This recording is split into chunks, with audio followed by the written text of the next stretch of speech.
Welcome to Within Tolerance, a podcast for machinists by machinists. I'm your host, Dylan Jackson from Protean Machining, and this week I'm joined by Jonathan Boggs of Triiaxis. So welcome, John.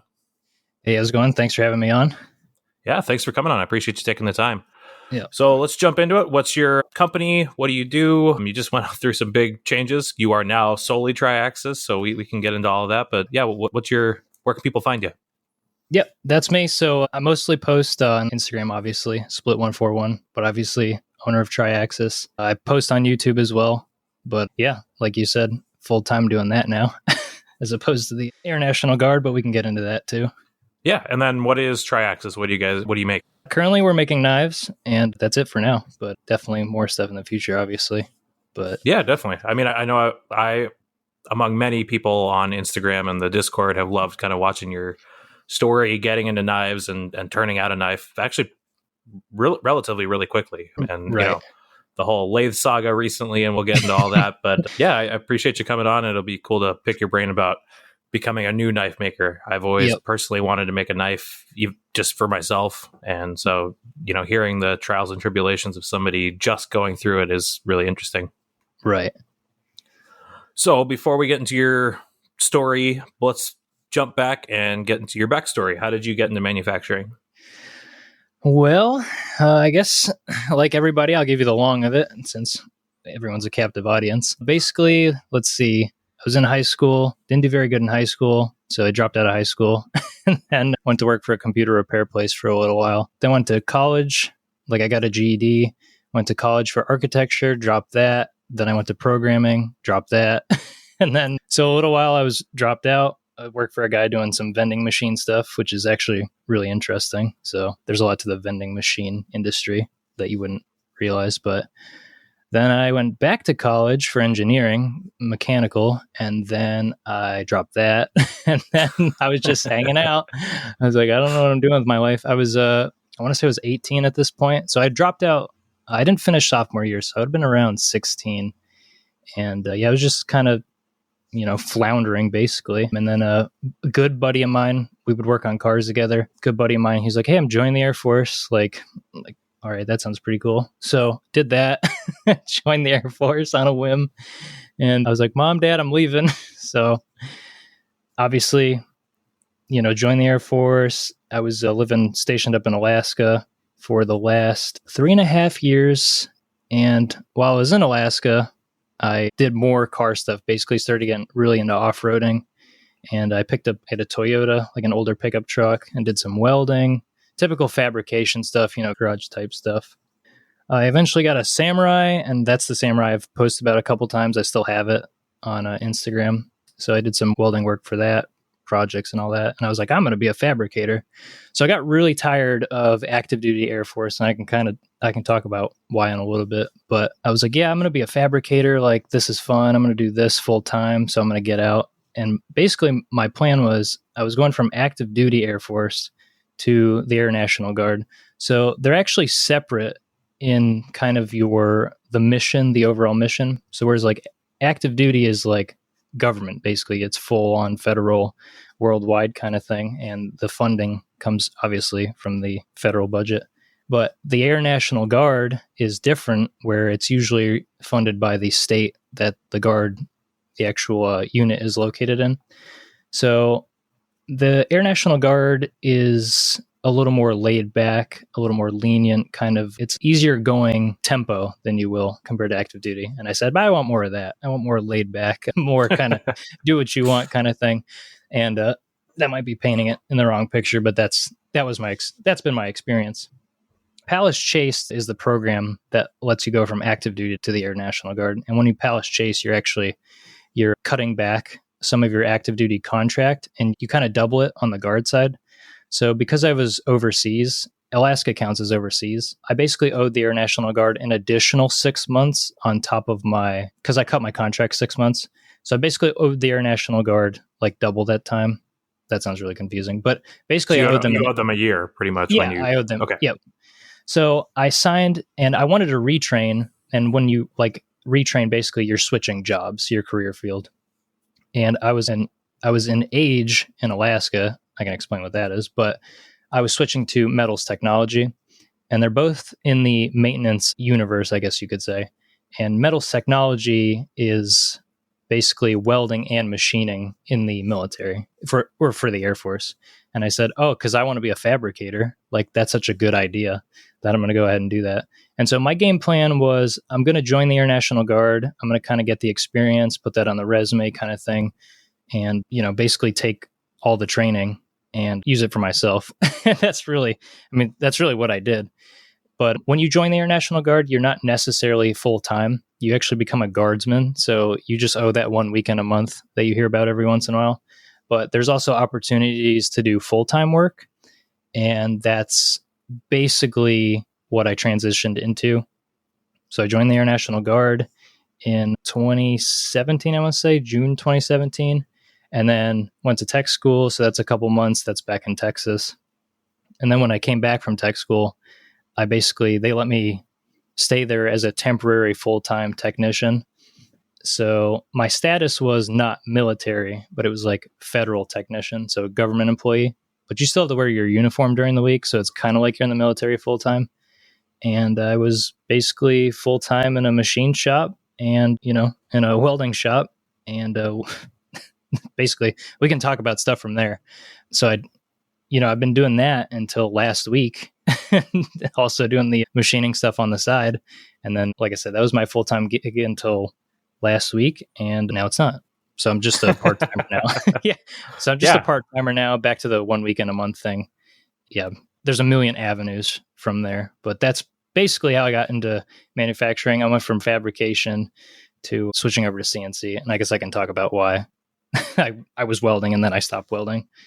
But yeah, well, let's get into that. So you were welding, building trucks and stuff like that. What made you want to start, machining and ending up with a machine in your garage and things like, going down that route? Yep. So I actually wrote a list because I have like extreme ADHD. So I made sure to chronologically list some things. So basically obviously I was full-time and I was doing welding work. And like I was having a good time. TIG welding. I like TIG welding the best out of all the welding processes. And I'm sure you're familiar with what TIG welding is. And I was doing some welding work on the side. I even had a plasma table at one point I bought and put in the garage. And I was doing welding work on the side one summer.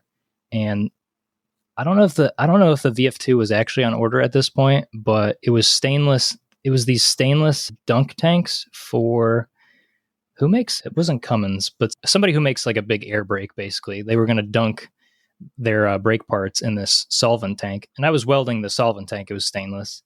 And it was hot. Like, it was middle of June. I didn't have air conditioning or anything. And I was welding these. I would come home from work and I would weld these tanks for hours and hours. They were huge. They were 4 feet across and they were squares, basically, with all these fittings and a lot of basically had to be a contortionist to weld this thing up really good. And I just got really tired of it. I was like, I don't want to do this forever. I was like, it's not really me, as come to find out. So anyways, so at work, we got a TM2P, Haas makes it, and nobody was running it. And I had known a little bit about fusion. I've been actually learning fusion in my free time back in Alaska as part of like my transition plan, if you will.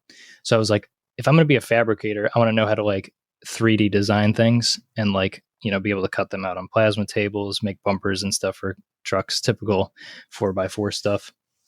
And so I took the fusion knowledge I had and I decided to start trying to run the, TM2P. They had this thing on order for over a year. The Guard did. The way money works in the Guard, it's kind of messed up, but it took them, the people who ordered it were no longer they weren't at the base anymore. So it just showed up and no one was going to use it. So I took the reins and basically self-taught the whole from start to finish. And that's where the machining experience came in. And I said, this is way cooler than welding. No offense to any of the welders out there. It's just, I enjoyed it more. And yeah, so basically I started running the one at work and I don't know. I learned from there, I guess, through trial and error. crashed a couple things. No big crashes, but a lot of broken carbide. But it wasn't my carbide, so so it's That's pretty. the best kind of crashes. Yeah. So, and then I said, "Hey, I'm running this TM2P. This is going great, but I don't want to do the guard full time. Like, I'm just going to get my own machine, and I'm going to roll with it." So, so I ended up. Let's see. I'm looking at my list here. We got the TM2P. I started running it in June of 2019, so not that long ago. And then basically 6 months after that, I want to say in October. What is six? Oh, December, obviously. Less than 6 months, I was like, all right, I'm going to put a VF2 in the garage. So then I did. And I think the closing date was, it was October 1st or September 28th. They were running some promo, of course, Haas. And yeah, so basically October of the same year, 2019, I then had the VF2 in the garage. And I figured that I had so much great experience from running that TM2P for like 4 months that I was just going to wing it on the outside. And that obviously didn't happen. So I'm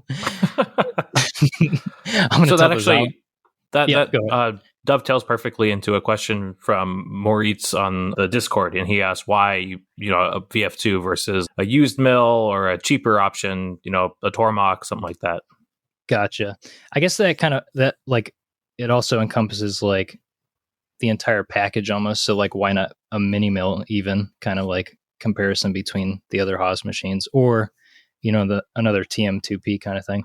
The reason that I decided that I would go ahead and just go all out and spend a lot more money was I was thinking that the better machine, it is basically a tier above the TM2P, would be a better use of my money, I guess, along with like probing and everything. And with the more tools, I got the side mount. I just figured that if I'm going to be paying for something and it's going to live in the garage and it's going to take space up in the garage, then it should be the best thing I can put in here with the most amount of potential to make money. So like, I got the probe and everything and like side mount. Basically, I was trying to maximize. You're going to pay monthly for something. So I figured that if I pay a little bit more monthly, then I'll get a lot more machine. Obviously, the monthly payments they're a world difference from like even a mini mill or a VF2. But basically, that's why, in a roundabout way, I just wanted a better machine. And I figured having a better machine would actually make me more money long term. So yeah. Which I totally agree. I mean, can you imagine having to do your knife on a TM2P? No, I actually absolutely not. Especially, you wouldn't think knife handles would take as many tools as they do, but I guess they do.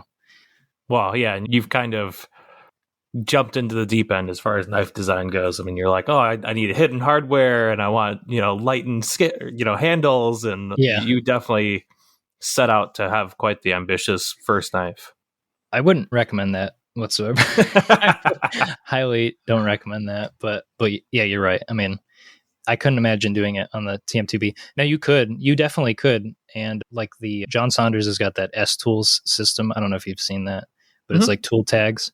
I'm actually utilizing that in the garage and it works really good. So you could do that on a TM2P with the 10 tools, basically. Well, 9 if you have the probe. That would work pretty good. But as I was saying, the time spent tool changing, the machine could be making money. Now I can't talk about making money in the machine uptime because we know how much uptime I have currently. It's abysmal, really. Well, you've had quite the eventful couple weeks. So right. Before we get into that, let's jump back real quick. Magister Factotum on the Discord asked, interesting machining stuff from the Air National Guard. Let's kind of go into what you did there. Like, what were you machining for them? Okay, yeah, I'll just I guess I'll explain the job and then I'll talk about some machining projects and stuff. That way we can kind of, I don't know, I guess wrap that whole section up. Yeah. Basically, Metals Tech, you make tools for people, really. Stuff is blueprinted. Like, we have C-130s at my unit. So, and I don't know what year the C-130 was manufactured in, but I want to say the 60s or maybe the late 50s. I think so, yeah. Yeah. So there are obviously hand-drawn blueprints that exist for many parts that are on the C-130. Even the newer J models have our shared components back, some of the older stuff. So basically, if a part of the C-130 couldn't be procured in the stock system, and the stock system is like the federally supplied system that all the branches of military and DoD in general, and I probably like NASA and stuff, have access to. So if that part, like the ground crew needed, wasn't in the stock system and they really needed it, they would come to us and ask if we could make it. And that's how, I would end up making some C-130 parts basically on a Haas TM2P, but which is crazy. Like there's so much like restriction on the aerospace side to make parts for, flowed down suppliers for that system. And then they're like, oh, well, we can't get it. Let's just go and ask John to make it. Yeah, and I'm over here using Fusion on a laptop that I brought in. I would never do anything like that.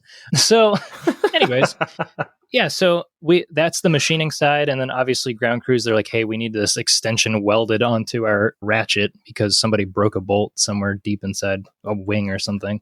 So we'd do that. And then the other part of the job, which I've talked about on the Discord, is the stuck screw removal, which is like really what we get phone calls for because we have 8 birds and they don't do much except break bolts. Believe it or not, there's a lot of cross-point hardware on a plane, at least on C-130s, and they're very hard to take out. Like with the screwdriver, they're hard to take out when they have RTV all over them, or they get stuck because it's a panel that hasn't been taken off in a while. So you got people who are A, not very good with screwdrivers, or B, just don't really care, and they have like an impact gun or something, and they'll strip the cross right out of the fastener. And so we'll go out there and we'll actually remove the screws out of the panel for them, the ones that are stuck. And that is actually probably 70% of the like interaction with the job itself with other people. And then obviously the machining stuff is more. The machining stuff really doesn't happen as often as I would have liked. I really like the challenge of someone bringing me a hand-drawn blueprint and then having to basically CAD it back, backwards basically, and then machining it, and then going, hey, this looks way better than the original. Like, I would hope so because it's 2020. Right. Yeah. It's not a casting. And Yeah. So, but yeah, the red tape with our stuff doesn't really exist. It's very strange. Yeah, it's very strange. But if you ever need help with a stuck bolt, anybody listening, please shoot me a message. I can probably help you out. I've taken out a couple thousand fasteners at this point. So yeah, I'm pretty good with the owner of an 80s Japanese car. I'm sure one of these days I will desperately need your help. Yeah, it'll probably be in the best location, somewhere behind the block that you can't access with your eyeballs. Oh yeah. I mean, I can't access most of my engine bay because I have like normal sized hands and arms, and I don't know how they put that car together in the factory back in the 80s, let alone worked on it. Yeah, that's always working on cars that's always a fun time. Done that a while, Yeah. All right. So, and then you also did some interesting projects. Like your last one was a mount for a C-130. Oh yeah. So the last thing I did, which was last week, they tasked us. Oh, you're gonna love this story actually.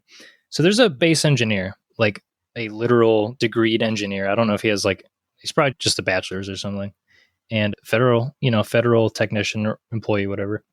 And they go, hey, we got this C-130.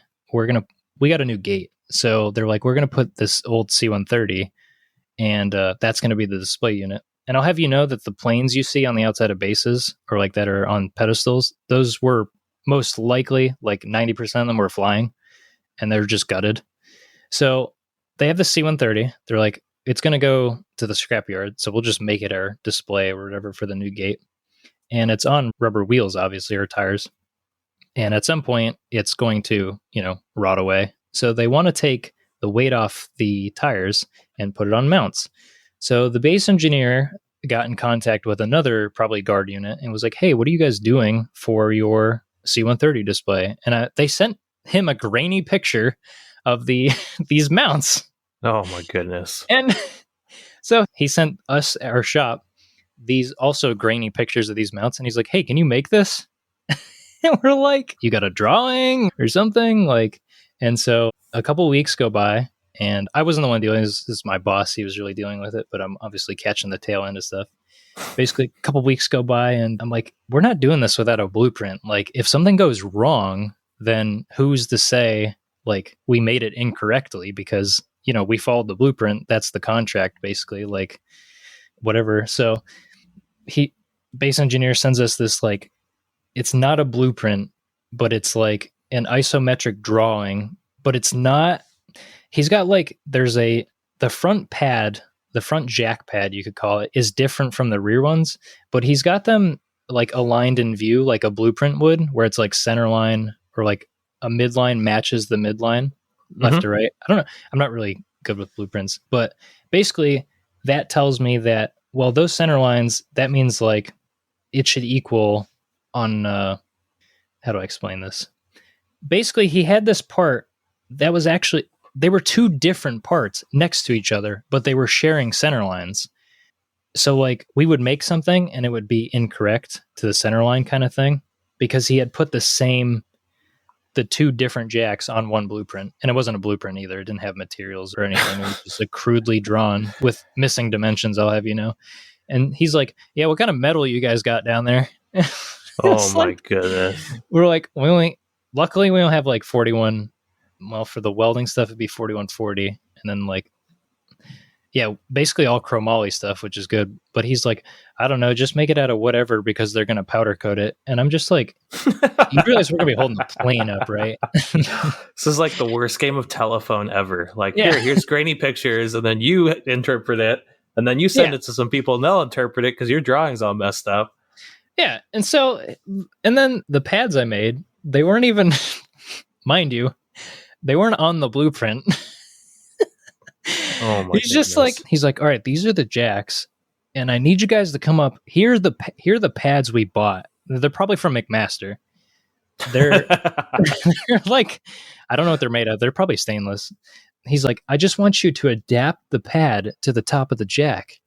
And he's like, do whatever you think is best. And I'm just like, oh my goodness. Alrighty then. So, my boss is like, hey, this is what I'm thinking. Like, I want this thing. And I post on Instagram, obviously. And it's just like the rounded pad thing is going to sit inside this block. And then he wants like a 1/4 inch overhang. And then so he can weld on that 1/4 inch overhang. And I think it was all chromoly. So what is that? It's, that would be 4130, I think. Whatever one's better for machining than the other. 40, I think, is the weld one, and 30 is the machining one, because one has less chromium in them, or... Anyways, regardless, whatever steel we had lying around, that's what I made them out of. And they're like, yep, this looks good. So, if you see anything about a C-130 on the news being flipped over or fell over, it wasn't me. It was not. It was a grainy picture and an engineer. I'm right there with you. It was a degreed engineer. Don't blame me. But yeah, that's like... As you know, as you're talking about the red tape that real companies have to go through, like for the real spec stuff, and compared to what like we can produce and actually let go, basically, is pretty strange. I'll just say it's strange, but it's kind of crazy. There's many examples of that. And I'm sure later I'll come up with an even better one, but that's the most recent one. Yeah, what a way to finish out your career there. It's like, hey, make this sketchy mount for a giant plane. Machining? No problem. I'm all over it. Yeah. Crack open the home brought laptop. Yeah. Oh, man. Yeah, well, that's crazy. Yeah, so that's the guard in a nutshell. But honestly, like, I mean, if anyone's listening, this is really actually... The Air National Guard's actually a pretty sweet gig, and I was getting paid a lot of money for my level of experience. I was, let's see, I don't know what step I was, but basically for the Connecticut area, it was 34 something per hour. So that's pretty good. Now people are like, so you quit? Yeah. What's wrong with this man? So, well, that's a perfect segue into what you're doing now. So now you're making knives. You are on... So Windmill Motorsports asked, how many have you sold so far? And you're on what, 9 now? You've sold 8? Yep, I've sold 8. I think I gave one to the wife. Yeah, she's not a paid customer. What's wrong with her? She knows quality, so. But Yeah. So I'm sure people are literally scratching their heads wondering, why does somebody decide that after they sell 8 knives, that it's a fantastic idea to drop their solid $34 an hour job and hang out in the garage all day? I don't know. I wanted to. So that's what I did. And I said, people keep asking me, where's the next knife? I go, that's market demand right there. I have a production problem, not a demand problem, which is literally everyone's favorite problem because, as a wannabe machinist now, a production problem, that's literally, that's my job to figure out is, how to make more of them. So hopefully, actually tomorrow I should be back into making them because I finished the lathe today, actually, which is good. But yeah, I figured that I'm 25. I don't plan, my contract was going to end next year in June. And there was a certain circumstance to me quitting. So I was temporary. I've been temporary for on this temporary status since I came back from tech school, which was, look at my list, it was June of 2019. So basically when the TM2P was running. So I'd been full-time since then, but on a temporary status, which means that the commander, who's basically the boss of our squadron, basically, he just kept, every couple months, he would continue to fulfill my employment, if you will. He would sign off on another extension. And my boss, my older boss, he retired. And then my current boss, he got my older boss's job. That's probably a little confusing, but he basically became the shop supervisor, and then his position opened up. So since his full-time technician slot opened up, I was eligible to apply for it because I fit all the criteria, and it was probably going to be very likely that I would get it. And the interview was actually last week, or it was supposed to be. Yeah, and hopefully my current boss is not listening to this, but he might. He's actually more of a friend, really, really great guy and everything. But basically what happened was there was only 2 applicants, and there's another guy on the base who wants to be in the metals technology career field because he has a TM2P in his garage. Funny enough. How interesting. Yeah, yes, very interesting. And we almost got our machines kind of at the same time. But he's been kind of wanting to be in the shop for a little while. And I'm like, I don't plan on staying very much longer. I'm going to make the knives work regardless of what happens. And I mean, I was only going to stay for another month or 2. And I'm like, they're opening this position. I'm going to apply for it, and then I'm going to get it, and then I'm just going to quit. You can say it doesn't really matter. You should look out for yourself and just take it and then quit whenever. But I don't really want to burden them with hey, we gave you this job and then you just upped and quit. The plan's to quit anyways. But so I kept saying, I want the universe to tell me, and I don't believe in this whatsoever, but I was I wish the universe would give me a sign and give the job to the other guy. I'm like, if I want the universe to do that, why don't I just do it? So that's what I decided. I said, you know what? I'm going to decide. And I decided that's what I wanted. So yeah, hopefully he gets it because he wants to be in there, and it's a great opportunity. But like I said, my contract, it's up next year in June to actually completely leave the military. And if this knife thing works out, I'm going to completely do that because, as I stated a while ago, it was always a transition plan, and I never planned to stay the full. Most people stay a full 20 years because you actually get a pension, a retirement if you stay 20 years. Yeah, I never ever planned on doing that. I actually have no idea how people do that, especially active duty. But that's literally its own topic. But yeah, so that's why I quit, because there's demand and the machine's in the garage, and I don't know, I'm just sending it. Like most of the decisions I make, I just kind of go for it. Just full send, yeah. So did you make this decision before or after you bought the lathe? After. Yeah, okay. After. So we had a TL1 at the guard base that it broke. It actually broke multiple times. The tool changer on it, some people are going to be familiar with this. It's a 2006 TL1. The tool changer, they changed the design on it. And the one that's on there, it would, I guess the DC motor on it would eventually wear out. It was too small. And I guess they would just burn out and then not turn anymore or index. Oh, geez. So we got this. We actually got it from another guard base because, like I said, buying things in the National Guard is kind of weird. So it was quicker for us to just take somebody else's lathe they weren't using. They're like, we're not really using it because it's CNC.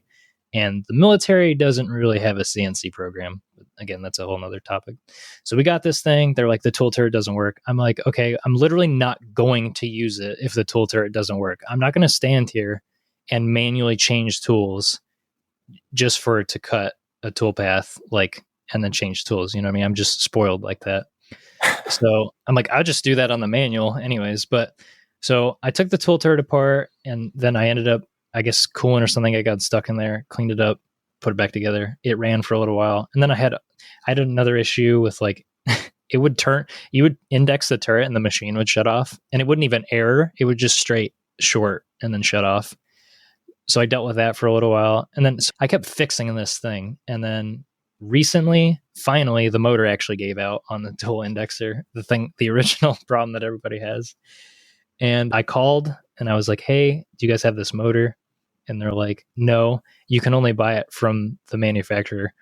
So I called the manufacturer. They're like, yeah, Haas special ordered those, so they're not off the shelf. I'm like, of course. They're like, yeah, we made a couple of them. So if you're interested, like, you can buy one. I think there's like 4 left on the shelf. They're like, we made 20 of them like 5 years ago, and that's how long it's taken to sell them. The ones they sell off the shelf are like $100. And there was a lot of stuff at the guard base that I literally bought out of pocket. And some people are probably super against that. But so I was literally going to spend the $100 for this motor to get this lathe back and running, because a friend was making some parts that might have gone on some sort of sharp object that might have been right. Yeah, you saw him from afar. Yeah. He was making some pretty cool parts from afar. And so I'm like, so how much is this motor? They're like, it's $1,000. I go, oh, you're out of your mind. It's $1,000. This is like literally an RC size motor, but it has this really specific, what do you call the end of the drive? Is that a pinion? Anyway, it's got a really specific drive on it. And I was like, no thanks. So then I started looking for a lathe, and that's where my lathe search brought me to. And then I was like, I got a lathe in the garage. I guess I'll quit now. And so for people who haven't seen it, what's the lathe? What's the whole setup? And let's go into that story a little bit, because just even getting it into your garage was a little bit of a hassle. So I don't know what date specifically I first saw it. I can look it up if you want, but beginning of February, a month ago, basically, I am looking for a lathe, Swiss lathe, used lathe, new lathe, like just a lathe, whatever, something to make these really simple 2-axis parts I need. So I needed a stop pin, just at a 17.4. And then I needed the lanyard spacer, which has this, it's got like kind of a weird, like negative hourglass figure to it, like a contour on the outside and a drilled hole. So it's really simple for a 2-axis to do, part it off and then just hand sand the back or something. Yeah. And so I'm looking for a simple lathe to fix my problem. And at first I went and saw like a 1989 Nakamura 2-axis turret in the guy's garage, weighed like 10,000 pounds. And I was like, this is a pretty good deal. He wanted $4,000 for it. But usually I'm pretty gung-ho about stuff. So I'll usually make a lot of maneuvers and then regret a lot of them, like reactively. I'm like, wait, that was a terrible idea. So I'm trying to be a little bit slower. So I'm like, I see this lathe. I like glance at it a couple times. It's not under power because it's in this guy's garage and he had just moved in. And I'm like, yeah, this is a fantastic idea. So I'm like, all right, yeah, I'll be back on Thursday with riggers for a quote or whatever. And then like, Wednesday I'm like, I should really power the thing. So I'm like, all right, I'm going to rent a generator. So I call United Rentals. I'm like, I need a generator. It's like $400 for the day for a three-phase generator. And I need it was just stupid. So I call him and I'm like, hey, I'm going to put power to the thing. And he's like, oh, I don't know if the parameters are in it. And I was like, oh God. So I'm like, I'm really glad that I was going to put power to it, because the second he said that, and I was like, all right, cool. So planned it all out. The next day, I was like, you know what? This is a terrible idea because of what he said. I'm like, I'm getting red flags from it. And I just told him, I was like, I'm not interested anymore. Like never mind. So like I said, you have to drag a generator out there and then power it up. And I'm going to spend all night trying to get this thing working without parameters. So that didn't work. I went and visited someone who had a $40,000. Can't remember who makes it. A new lathe. Like that was a good deal for it because it was a showroom model. but it was a 2-axis lathe. Like it's just a smaller, it's, nice quality and everything. I don't know, Japanese something. And then I got to thinking, I was like, that's a stupid idea too, because you're going to spend 40 plus $1,000. And then obviously the rigging costs to get a 2-axis lathe in your garage. Like what's the point? You know what I mean? Right. Like you're not really same kind of logic used for the VF2. Like if you're going to spend the money, you might as well get the best machine you can buy. Yeah. I'm like, that's a lot of monthly payment just to still have to hand finish the part offs. So, cancel that. I'm browsing on eBay every day and I saw it's a 2004 Kia LMS 15 and it was local. So I went and saw it. I was like, of course it was a machine reseller and I had to jump through hoops to figure out who actually owned the thing. And he's like, yeah, we're not really making any money on the sale. So here's the owner's number. So I get the owner's number, drive down there. I was in pretty local Connecticut, like within an hour. Drive down there, check it out. It's making parts, which is actually a very good testament for a used machine, I think, personally, especially what I've just been through. It actually is powered. And it's in a turning shop, basically. So this guy's got Swiss lathes, he got bigger lathes, a couple multi-axis Doosan's, like pretty newer Doosan's. Nice equipment. All hand programmed, he tells me. I go, that's kind of crazy. Goodness. Yeah. He's like, yeah, the multi-machines, they're not hard to hand program. I'm like, well, you probably shouldn't hire me then. And one of the workers I was talking to, he's like, yeah, we really need Cam. It's like, all righty then. So saw the lathe running, making parts. They did a lot of gear hobbing. I think that was the term. They make gear blanks, I guess. Right. And send it to a gear shop. So yeah, running absolutely disgusting, obviously, as people have now come to see. But it would leak. And instead of just kind of like, I don't know, cleaning the leak or maybe tightening up the band clamp or whatever that was leaking, they just threw kitty litter under it. So it's like there's kitty litter. There was kitty litter in places that should not have had kitty litter, like up on the casting, like the holes they use for, like, I guess maybe to fix the casting when they're casting or weight reduction. I'm not really sure. There was kitty litter on those holes and it's like a foot in the air, like under the coolant tank. I'm like, how did you guys get kitty litter back here? They're just like throwing it from a shovel from afar and just like wherever it landed, I guess. Yeah. Like, oh, I see a little wet spot. Let me just chuck kitty litter from across the room to hit the wet spot or something. Oh man. So anyways, it's making parts. I'm like, it doesn't get better than that, guys. This confirms my bias. Like, I'm just convincing myself this is a fantastic idea. It's got this 14-foot long, I think Eagle or LMS makes it, bar loader. Like, I don't, I obviously, a shorter bar loader would have been better, but anyways, it's all working. And I'm like, okay, this is a fantastic idea. He was asking basically $19,000 on eBay. And I was like, all right, well, I'll give you 18. So that's what I ended up paying. Paid 18 for it. Then there's the rigger story, which the long short of it is basically get everything in writing, but riggers are interesting people and they do interesting things. And they gave me a lot of headache over one weekend because they told me that, hey, it's going to be $1,250. We're going to move it. And then what ended up happening was the Friday they were supposed to move it, they were going to move another lathe for someone. This guy flaked out on them. He couldn't get a truck with air ride or something. And his lathe or whatever he was buying was going to Texas. So obviously that was not going to happen that day. So I don't know if the riggers were annoyed or I'm going to guess they had priced my work in to his. And basically it then took them all day too to also move mine. I'm talking like 8 in the morning to 5 p.m. to move mine like less than 100 feet, like probably, basically 100 feet to a loading dock with a forklift.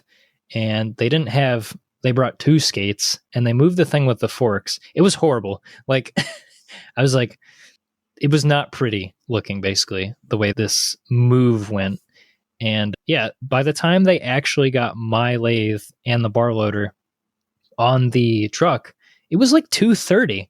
So you're talking from 8 in the morning, let's say 8:30 from when they started to 2:30. It took them that long to move, it's not in their world, it's not a heavy lathe that weighs 9,500 pounds and the bar loader that long. So, and then I was just annoyed because Friday they called me. I left after that was on the truck. In the 4:30 whatever, the dispatcher or whatever calls me. He's like, hey, it's going to be actually more money. It's going to be more. He's like, that's going to cost more than what we quoted you. And I'm like, what are you talking about? You can't just do that. So anyways, I spent all weekend really stressed about it, and it's really stupid because people do this thing where they're gung ho about like, oh, I'm just going to stick it to them. You know what I mean? Like, Like if they get it off the truck, then I'm just going to tell them to pound sand. But in the moment, can you really do that? And like, at the end of the day, it was easier for me to just say like Monday morning, all right, well, I'll just pay you the $1,650 you want, as opposed to being like, no, you quoted me $1,250. Now, was I in the right for saying I could have gone that way and probably been completely fine? Like no real legal recourse, if you will, but I don't need the headache. So yeah. And when you said the first time you had rigging quoted, it was like $4,000, wasn't it? Yeah, it was to move that Nakamura, that 89, it was like $2,500, and that was a shorter move. It was like less than 5 miles, and it was no bar load or anything. So I was expecting, when he was like, mind you, $1,250 is an absolute steal. Like every single day of the week, almost no matter where you are in the country, unless you're in the middle of nowhere in the Midwest, like that's a steal of a price. So I was thinking, I was like, you know how it is. If it's too good to be true, it definitely is. And $1,650 is still a really good price any day of the week. Also, even in comparison. So, swallow your pride for a little bit and just take the hit. And, at the end of the day, like it's better because you're not thinking about it. Like there's no headache. Like if I had just been like, oh, like I'm thinking $1,250, we're just going to leave it at that. Then you got to deal with, talking to the owner. And it's like, if they're serious about it, do they talk about legal action? They don't have a case, but it's like, you have to go through the motions. And like, I don't want to deal with the stress. So it's just better to pay the $350 more or the $300 more and call it at that and swallow your pride a little bit. That's good. Yeah. I think you did probably as good as anybody could. And, it wasn't like they were doubling it. It sounds like it all worked out. It's definitely not a good situation. And like you said, the big lesson is get everything in writing. But, it worked out in everybody's interest. Yeah. And I think like the biggest thing, the stress for me over the weekend, it didn't help. Like I said, it was over the weekend. It was actually awful. Like the way the dispatcher said it on Friday, he made it sound like they were just going to double it, like just because they could, kind of thing. Like, it's on our truck. What are you going to do?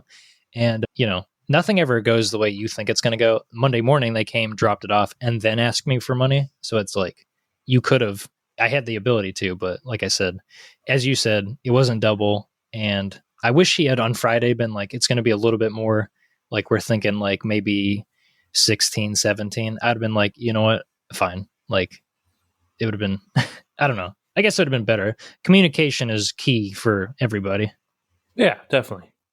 So you've got this lathe now. You've been working on it, posting a bunch of videos on Instagram and things like that. You pulled pretty much everything apart. It seemed like, the turret, the spindle, as much as you could. Is it ready to run? As of like 4 hours ago, I think it's ready to make parts. I do have this electrical issue, but I'll get into that in a second. So the worst kind of problems. So, it's, rigger's got it in place. It's in the best spot in the garage. I think you could possibly run basically 28 feet worth of machine.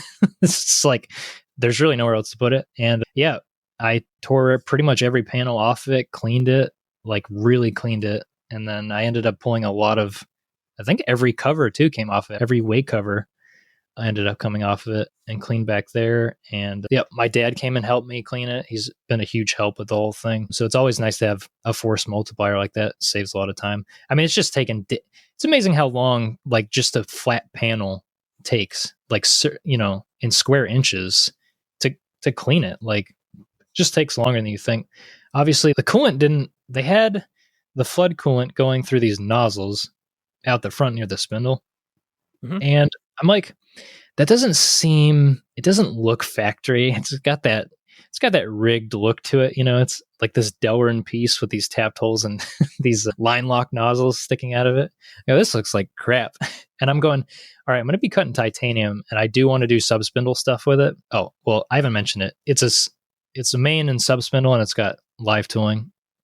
I never mentioned it, but that's what the lathe's got. So I'd like to be able to do a transfer and then obviously do like at least a part off on the back. And doing titanium, you obviously want coolant on the thing the entire time, because basically the second titanium doesn't have coolant on it, it starts to throw sparks everywhere. And I didn't think the flood coolant system they had working was going to cut it for me. And I'm like trying to figure out, hey, I'm pretty sure this thing's got through turret coolant. Like, why wouldn't it? So obviously I ended up tearing it apart and pulled the turret off, fixed the nozzle for the coolant, got new hoses made, and did all that work, and eventually got the coolant to work back through the turret. Basically, kind of moral of the story on that one is like, they didn't do any regular maintenance, it appears. Cleaning, obviously. A big indication is if somebody's not cleaning, then what else are they not taking care of? But again, I'm going to tell you, I'm a reactive person. So I'm learning this as I'm cleaning it. Basically, something broke or it started leaking really bad and just not doing what they wanted. So instead of just like, I don't know, spending the day or two hiring somebody and fixing it, they just yanked the hose off, and then ran this flood hose around the side, bore some holes in the sheet metal, and slapped this Delrin, manifold together. And they're like, all right, back to production. Like, that's been the story of this entire lathe. Right, yeah. Why spend a day doing it right when you can spend a day doing it wrong? Yeah, exactly. And like that one guy said, we need Cam. And well, and like you also found like the spindle brake just hanging out. Or what was that, the live tool brake, or was that the main spindle brake? Yeah, I actually don't understand yet how the C-axis works on it. Like, I don't know if there's another drive unit inside the casting, or if it uses, I don't know if you were familiar with any C-axis stuff, but basically it's got, obviously there's the spindle motor and a belt, like most lathes, and there's a brake, a disc brake that is attached right on the outside of the belt. And as you said, there was just the spindle brake for C-axis milling, just still attached to the hydraulic manifold, but it was zip tied to the back panel, just hanging out. I'm like, what is this? And of course, I ask around, and I'm like, it looks like a brake, like a literal disc brake or a brake pad or whatever. And people are like, yeah, that's probably a brake. I'm like, oh, and this is a disc brake. That makes total sense. That's what it looks like. So yeah, that was just hanging out. So I need new pads for it, and I'm pretty sure I can get them through Hyundai or something. But ended up capping that off the manifold, took it off. And then, let's see. The biggest thing I've been working on the last 5 days has been that actuator, the hydraulic chuck actuator. I don't know what the official term is, but actuator seems to be pretty decent. So basically, quick rundown from what I've learned. A lot of lathes have draw tubes, obviously, and the draw tube will pull or push your chucking system, and that's how you hold parts. So on mine, it's got an actuator on the back of the draw tube, and when you apply hydraulic pressure to the actuator, it will drive this piston backwards, and the piston is attached to the draw tube, and that's how you get your chucking force, basically. Unlike it's got a 16C collet right now, and I guess some are different, but this one, it pulls the collet inwards, and that's how it clamps. So what was happening was the actuator body is a fixed body, and the draw tube is a rotating body.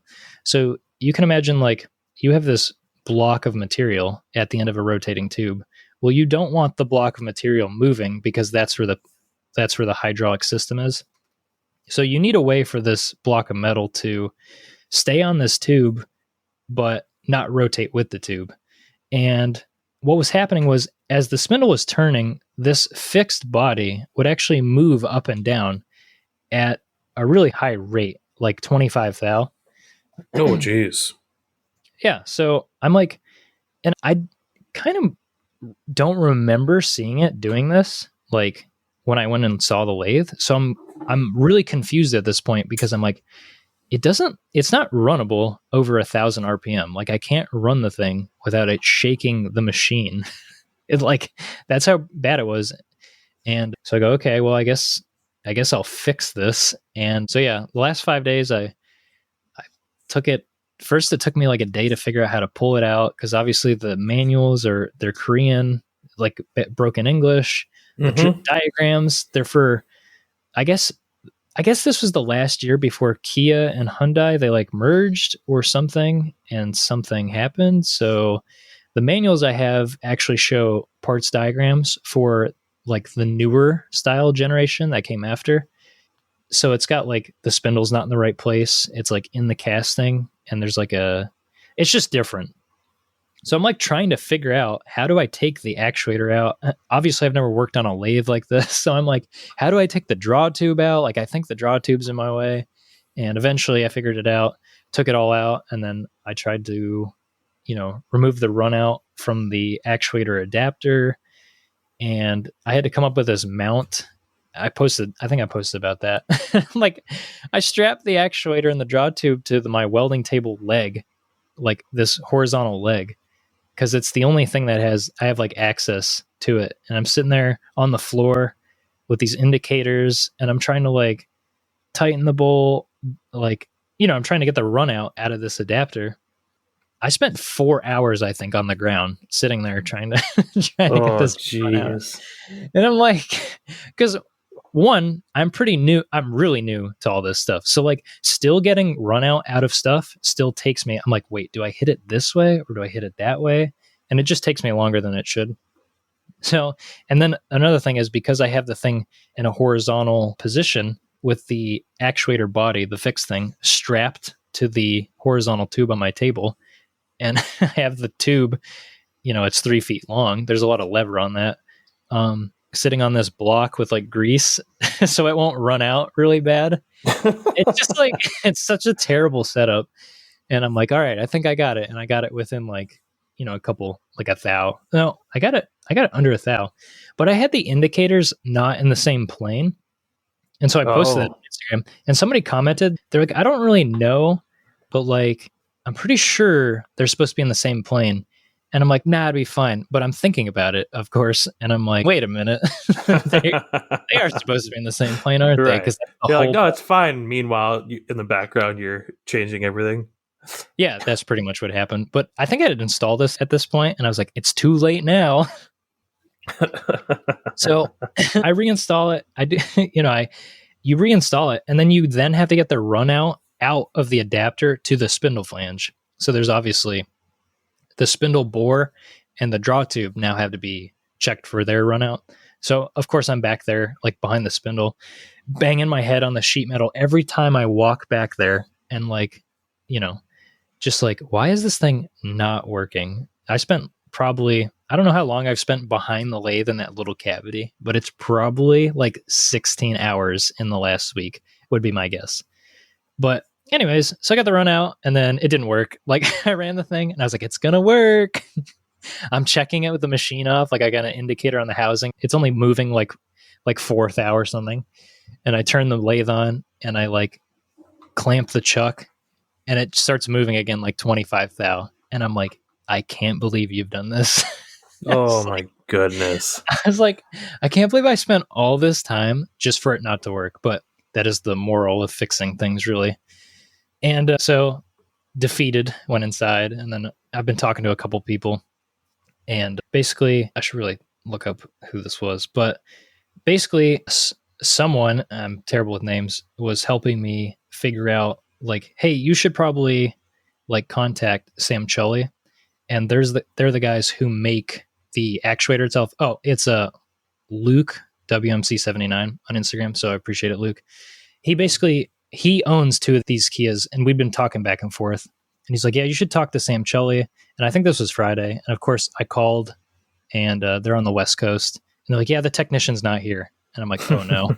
So it's Friday. And then, he wasn't there. So then Saturday, I'm working on it. Didn't get anywhere. Sunday, I'm working on it. Didn't get anywhere. Yesterday, I ended up talking to Jason, and I don't remember the machine shop name, but really nice guy. He was like, it could be this bolt on the top of the housing that actually holds the piston sleeve centered. And he's like, yeah, if that's broken or something, the sleeve will actually move. He's like, but there's no way that the bearings would be causing this. And I kind of felt like the same way, because you're talking about an actuator that the bearings don't necessarily ride on the surface that they're rotating. They use a oil film to separate. That's how the bearings basically ride on the metal surface using hydraulic oil. He's like, if the bearings were bad, like, I mean, they would be bad, both clamped and unclamped. He's like, it doesn't make any sense for it not to run out that bad unclamped, and then clamped, it runs out like 25 thou. And I'm like, that makes sense, because I can't imagine metal bearings turning to egg shapes just because you clamped it and then going away after. But he pointed me in the direction of a couple things. None of those were the thing. But then, since I was back there, I started just indicating off literally every rotating surface back there. I ended up finding that the spindle flange, this is the disc brake. Basically, is it a castle? It's a nut with a lock ring. That's not a castle nut, is it? Castle nut usually has for a cotter pin. This was like one of the lock rings that has the external lock that you bend the tabs into. I don't know what you call that, but you see it on car spindles. A spindle nut, is that what it's called? That might be what it's called. So it had this spindle nut, and when I originally took the whole system apart, I noticed that it had play on this flange. Like, I could take it with my hand, and if you moved it quick enough, it had backlash in it. But I figured that was normal because this nut had been installed and the tabs were bent on it. So I was like, oh, okay, well, it hasn't moved. Like, if the tabs are bent, it's not going anywhere. And I ended up indicating off the face of that, and I could take it with my hand and I could actually move it forward and back like 15 thou. And I go, that's got to be at least where my clamping thing's coming from. So I obviously undid it, retightened it, and then the clamping issue went away, which is awesome. But I still had a ton of run out. It's just like, I did this thing and I figured that's what it was. And then it didn't fix it. Even though the clamping run out of 25 thou went away, it would still run out like 15 thou. So then I took the whole thing out again. And this time I actually set it vertically on 1, 2, 3 blocks, the actuator in the draw tube. And I actually properly put the indicators in the same phase and got the run out within, I'm going to say half a thou. And someone had commented that like it was showing, I got it within half a thou, like equally around, but it was still move 3 thousandths. It's kind of hard to explain without seeing it, obviously. But basically that 3 thousandths is probably like the internal bearing, like run out, if you will, of the body. So there was nothing I could do about it. So I got it as best as I could, put it back in the machine, and then got the adapter to flange run out under a thou. And the book calls for 4 thou, but because I got it under a thou, that means the housing was going to experience also that half a thou run out on top of its 3 thou bearing run out, if that makes sense. So the best I could do, and I'm talking, I spent over an hour back there, like trying to get the thing to run out as best as I could. The best I could do was 6 thou of actual actuator housing movement. It's not run out because it's not a circular body. It's a fixed object, but that's how much it would move in a Z plane, I guess, up and down. And yeah, that's pretty much where I'm at. Slapped it back together and it runs good enough to run at least 2,000 RPM, or 3,000 RPM. I haven't taken it to 6 because I'm pretty scared. That's the max RPM for this thing. And I'm just scared. It's a lot of like, it's honestly a lot of lathe, and like lathes scare me. Obviously I don't have much lathe experience, so that's why they scare me. But it's also like, you know, if anything comes apart back there, like it's coming right through the sheet metal. And yeah, but it's way better than it was. I mean, when I first tried to run it, it was like over 1,000 RPM.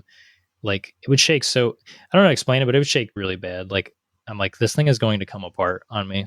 So I'm happy I took the time to fix it.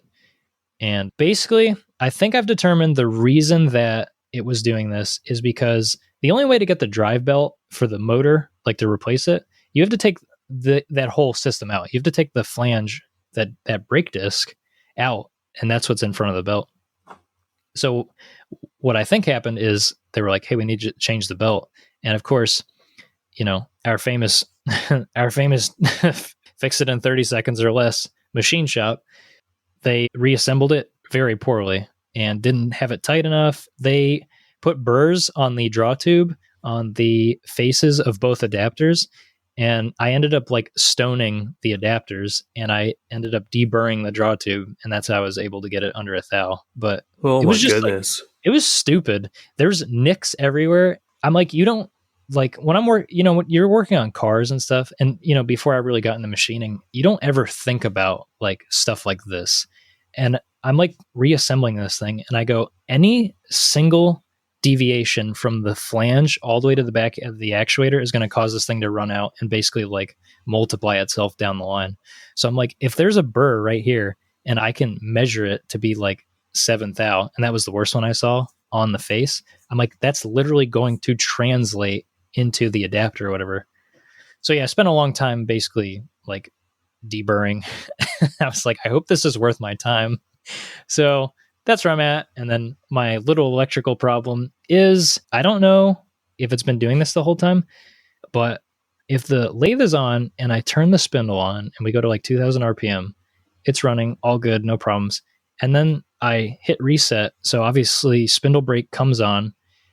The phase converter continues to supply 21 amps of power, but the lathe isn't doing anything. Like I've reset it. The e-stop's not on. It's just idling. Like the hydraulic pump's on and the electronics are on, but the spindle's not doing anything, and it's drawing 21 amps, which is not a great sign because that's a lot of power just to be sitting there. And yeah, so I'm not really sure what the problem is, but maybe someone could chime in. If I hit the e-stop, it actually goes back to normal idle power, which is like 5 amps that I can read on the phase converter. But yeah, so I'm hoping that's not something really bad, but I can't imagine it's something very good. I mean, obviously the spindle it's like a regen brake kind of, so I guess it dumps power backwards or something.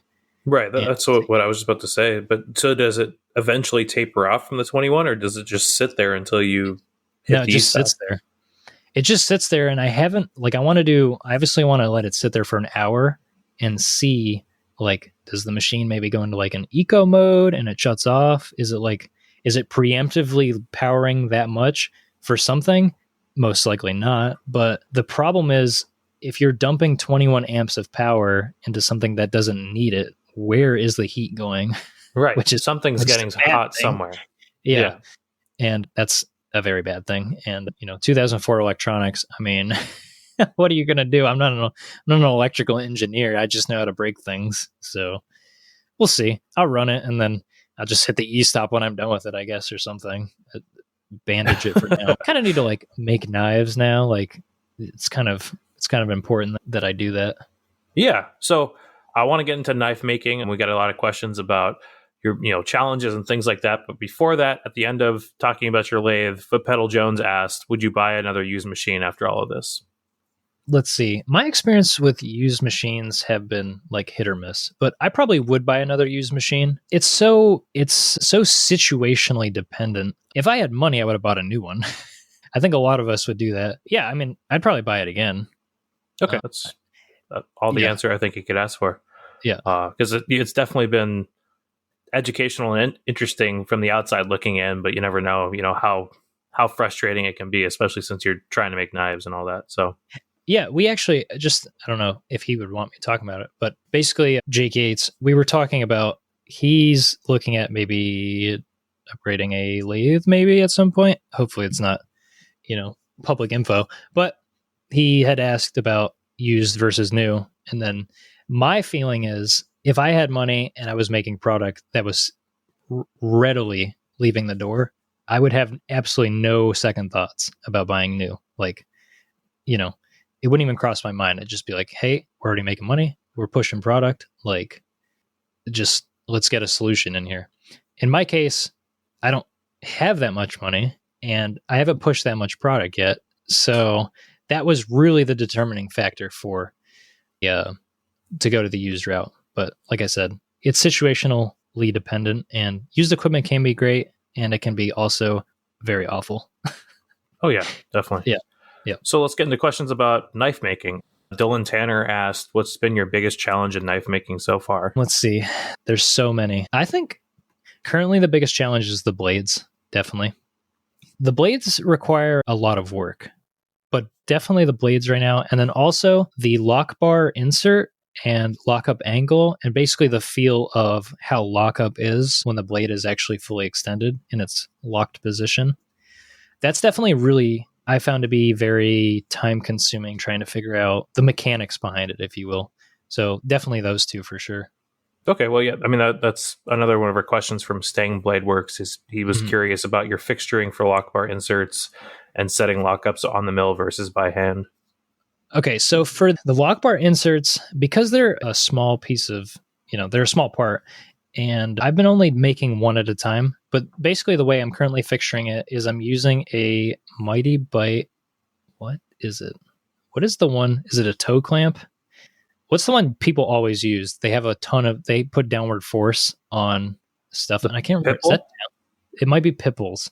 So I'm using a Pitbull. We'll just say it's a Pitbull, but maybe I'll post a picture about it. So I'm using a Pitbull to hold a little piece of 17.4 stainless stock. It's already heat treated, and that just makes it really easy. There's no growth or anything. Then again, 17.4 doesn't really grow that much, but so it's already heat treated, and I'm holding it with a Pitbull, and then I machine the entire first side of the lock bar, including the very critical lock face and lock angle of the lock bar insert itself. And the reason I'm doing that in the first op is because, well, the machine and your part's going to be very accurate if you're just handling it, that first part. Then when I have the actual profile milled out and I'm going ahead and milling the entire outside profile, there's obviously stock left on the bottom because we're milling it out of a solid block. I'll just flip it over and I'll have drilled a through hole for the mounting hole on the knife. I'll use that through hole on the op 2. It's going into like a cutout of the lock bar in the fixture. And then I'm only holding it with that one drilled hole. And then I'll basically just remove material that's left. Might actually want to look at the fixture for it, but that's basically how I'm fixturing the lock bars right now. And I'm only doing one at a time because I've only sold 8 knives. So my production rate is pretty abysmal, obviously, but the plan is to do the same sort of style fixturing long-term, I guess, or over multiple. So I'll probably do like 2 or 3 at a time per fixture. And that's the plan. And I don't remember what the second part of the question was. So sorry. Setting lockups on the mill versus by hand. Okay. So I've thought a lot about this. Now, what I am currently doing for setting lockup was obviously at first I was just taking the handle and I was bending them by hand. So the problem with doing that is it's not consistent, and the entire point, consistency is very helpful as far as making product. So what I ended up doing was I took the handles they have fixturing holes on the bottom side, and that's how I hold them to do the outside profiling. So what I did was I made another fixture that doesn't stay on the mill, and it bolts through the same bolt holes. But then I pocketed out where the lock bar is. So basically you have your knife handle, it's secured, the entire handle's flat, and it's secured on this fixture. And all you have to do is push it with your hand down into the bore that's under the lock bar. And basically you can set the amount of lockup based on how deep your pocket is. And you kind of can experiment with it and kind of figure out what you like. But that's what I'm currently doing. I don't like it long term because it is something that is still, it's not 100% consistent, but it's a good workaround, I guess you could say, for a little more consistent lock bar setting. The nice thing about it is it doesn't bend the handle when you do this because the handle is actually secured with its fixturing mounts, if you will. Obviously, when you bend the lock bar, you're imparting a lot of force into the entire handle where the lock bar attaches to. And I've noticed that if you do it like on the edge of a table, you'll actually notice the center of the handle will bow. So doing it on a fixture means that it's not going to bow. You're only putting force into the lock bar.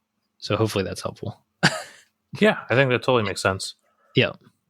Awesome. Another question from the Discord. Bren PH asked, after the highs of the GME knife, are you now the meme knife master? And what's next? I'll tell you what, meme knife making, that's a part of the market that doesn't exist. I'm a trailblazer.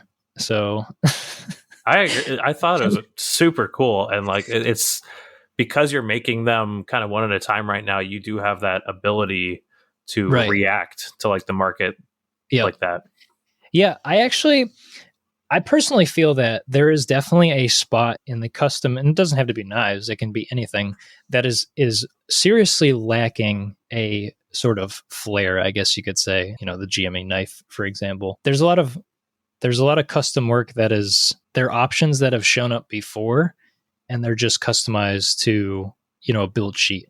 There's literally nothing wrong with that. I'm not, against it or anything, and I will definitely be doing that in the future. But I do like the idea of having these really cool kind of one-off, like super one-off handle designs, or even engraving on the blade too, that kind of set the GME thing. That's a history marker right there. Like, we were there.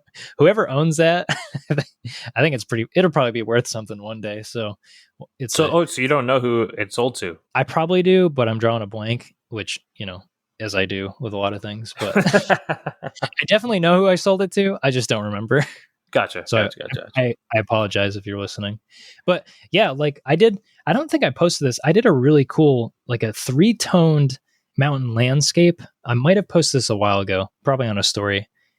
And it's anodized a couple different times with the engraving having different levels. And like, the way I handled it is it's a snowy mountain is what it looks like on the handle, because it's like anodized kind of frost blue and stuff with different engraving. And like, I don't see much of that in a lot of custom stuff.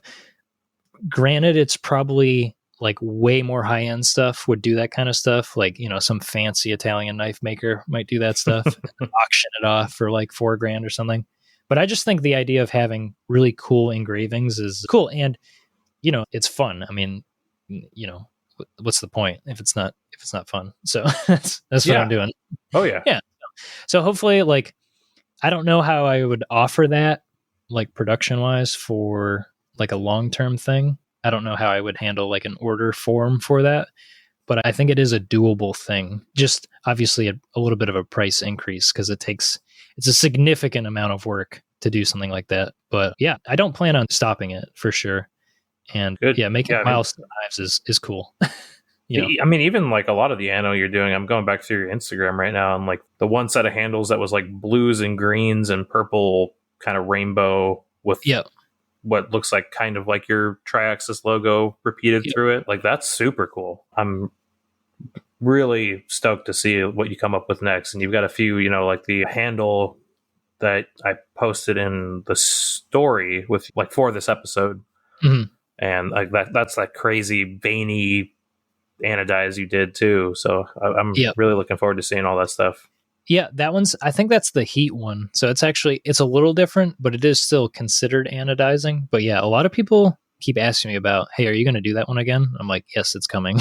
I'm sorry they're coming, but like with time, everybody. But yeah, there's a huge amount of potential for, there's endless potential for customization with the anodizing. I mean, titanium anodizing has got to be the coolest metal processing out there, I think.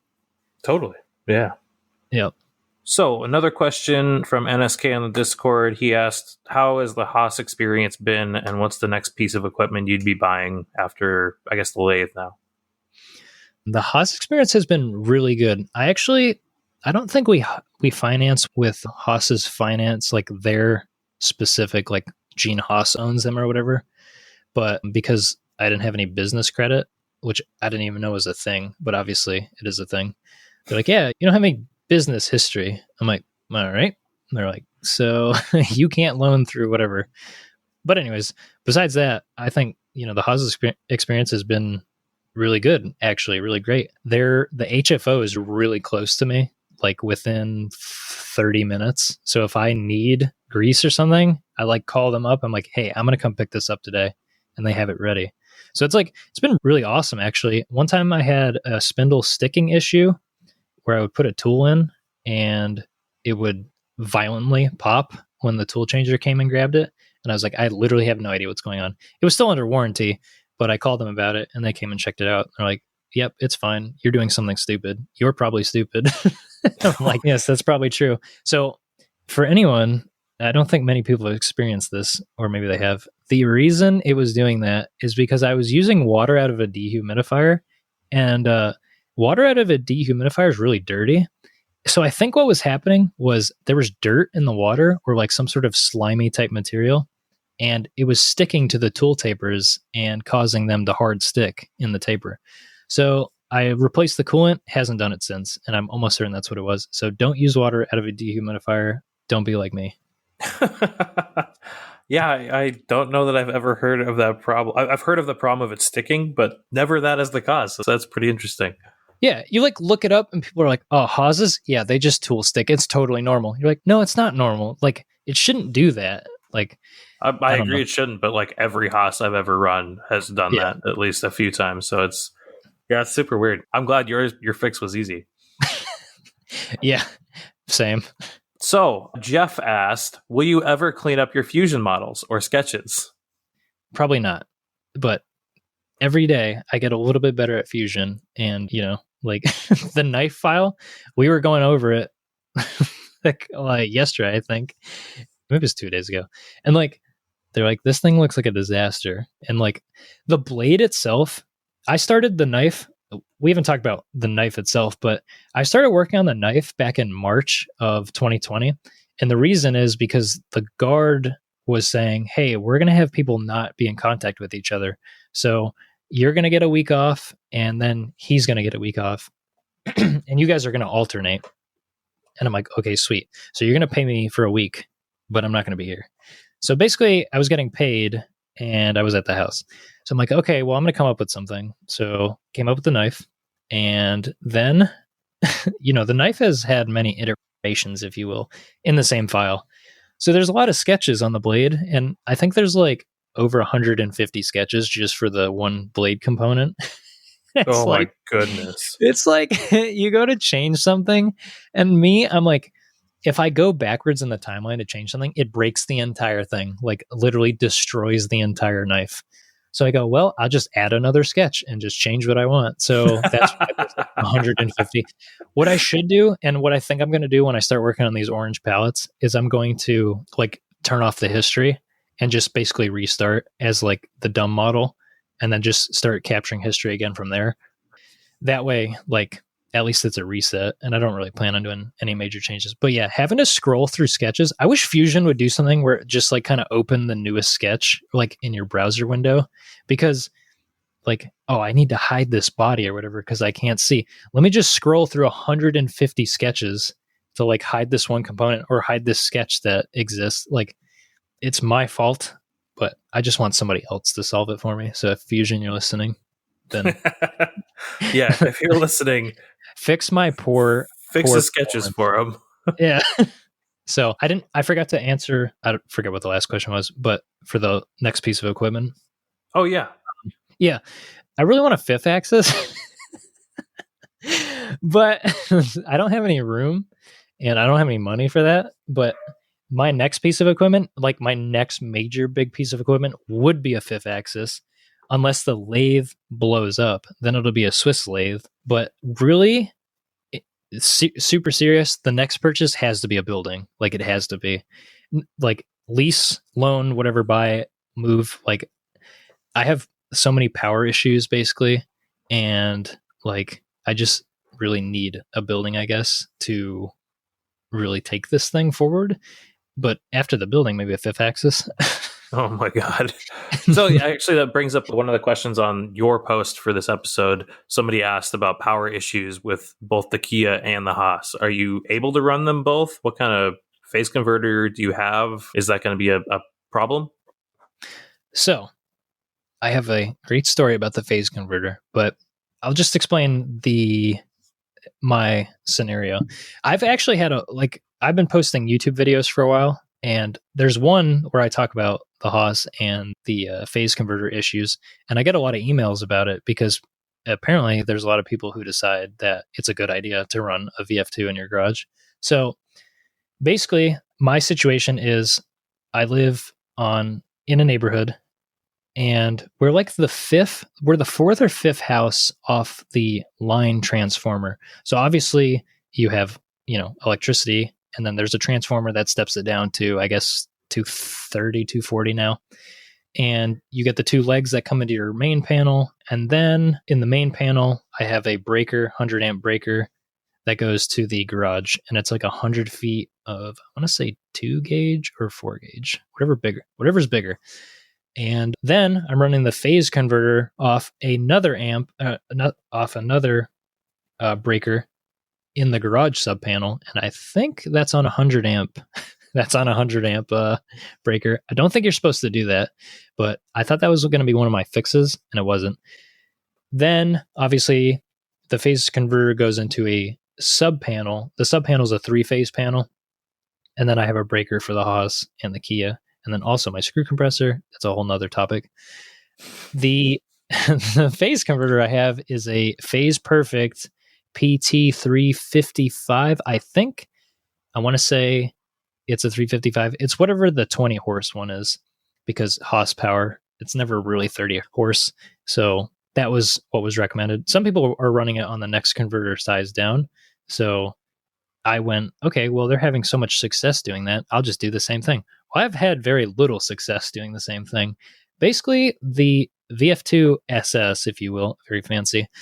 I guess the whole goal of modern machining is to go faster. So the spindle ramps up really fast from 0 RPM to 12K.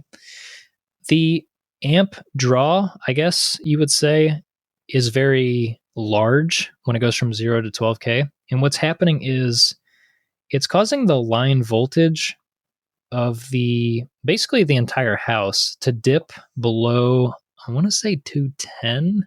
It's dipping below the Haas safety amount in the control, and it's causing the control to shut off due to a serious low voltage alarm. And yeah, so that's basically my power issues. And then if I can run the key at the same time, I'm not too sure, but from what I can tell, maybe, because when I run the spindle on the Kia and I do like a 2000 RPM pull, it really doesn't dim the lights that bad, which is a good sign, because the Haas definitely flashes lights. I'll be sitting in the house and somebody wrote me a post processor, and I'm sorry, I don't remember his name. He lives near me though, but he saw I was having these issues. He's like, hey, do you want me to write you a post processor that basically ramps the spindle up in steps? And I go, dude, that would be totally awesome. Like, that would probably save me, because what I was doing was I was standing in front of the control, and every time it would tool change, I would have to increment the RPM by myself, like by hand. Yeah. So I go, well, that would be really saving me some trouble. So if he could do that, I would be very grateful. And so he did. And then basically the way it works is anytime an RPM is called, like, counter, clockwise rotation is called, it'll increment the steps doing some math and dividing that RPM up into, there's one that's like a quarter step. So basically to go from 0 to 12K, it takes about a minute and a half of steps.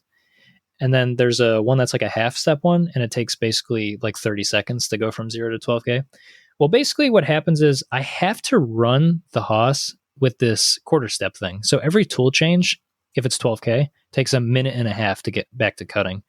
And if my single stage piston compressor kicks on at the same time that it's going from like 11,000 RPM to 12,000 RPM, it'll actually shut the Haas off. Oh my goodness. So the timing can be kind of interesting. Like, sometimes it'll be like at that last step, and I'm sitting there and I'm sitting right in front of the machine, and I'm like, please don't shut off. Please don't shut off. So, and sometimes it does, and you're like, So anyways, the Kia doesn't seem to draw as much startup amperage, I guess you could say, because it's an older machine, and I guess maybe because that slow ramp, it doesn't want to shut off. So my hope is I'll be able to run the two at the same time, but I'm not sure. So funny story about the phase converter before I forget. If you buy one of these phase converters, like if you're thinking about doing what I'm doing, you probably won't have my problems, but make sure they put it on a pallet, because what happened was the machine was sitting on my floor and the phase converter showed up from Montana. I think that's where they're located, in a cardboard box with 2 pieces of foam on the end of it. Like it was literally held in this cardboard box by expanded foam, not expanded foam, but you know what I'm talking about, like packaging foam. It's like Right. Yeah. molded to fit kind of thing in this box, and the box is smashed, and the phase converter weighs like 100 and something pounds. I think, like, it's not light. Like I wasn't going to pick it up. Basically, I put it on a dolly, and I go out front in the house, and there's just this giant smashed box, and I go, that's not good. Roll in the garage, just like a capacitor. I open the cabinet, there's like a capacitor hanging down, and I go, Oh my goodness, that's probably broken. So I give them a call. I was like, hey, you guys sent me this thing, and UPS or whatever, FedEx, they dropped it. Like, and I'm like, I would like it fixed. So they were like, okay, here's an RMA, send it back. So I sent it back in the same box, obviously, via FedEx. I don't know how it arrived back at their facility, but they RMA'd it. And mind you, the machine's already sitting there. It took them a week to fix it. Then they sent it back, and it's ground shipped from Montana. So you're talking like another 3-4 days to Connecticut. It got back to me, and it was smashed again, and it was broken in a different place. And I about lost my mind. I usually, like, I almost never, ever, like, lose it or anything as far as, like, talking to other people. Because, like, you know, the person you're talking to on the phone usually has nothing to do with what your problem is. You're just the angry person. So I'm usually pretty nice. But I called them, and I was like, what are you people doing? Like, you're sending a $5,000 converter, an electronic box, in a cardboard box. Like, it was pretty bad. So I said, the next one you send me is going to be on a pallet, and I won't accept it if it's not on a pallet. So eventually one showed up on a pallet, and things have been sort of okay since then. I kind of wonder if they sent me a dud, and that's where my power problems come from, because when I first spoke to them about the RMA, they're like, we don't have one to give you. Like, we literally don't have any. So I'm kind of wondering if they just took one off the shelf and then put it on a pallet and sent it to me and said, that'll shut them up for a little while. Ooh. But I have no way to verify because I'm not an electrical engineer. You know what I mean? I'm just, okay, this is how it is. But I'm pretty sure it's the road transformer. But that's my power story. So, yeah. I don't know how you would check your setup to see if it would work, but I'm sure an electrician has a way to basically like load test your system.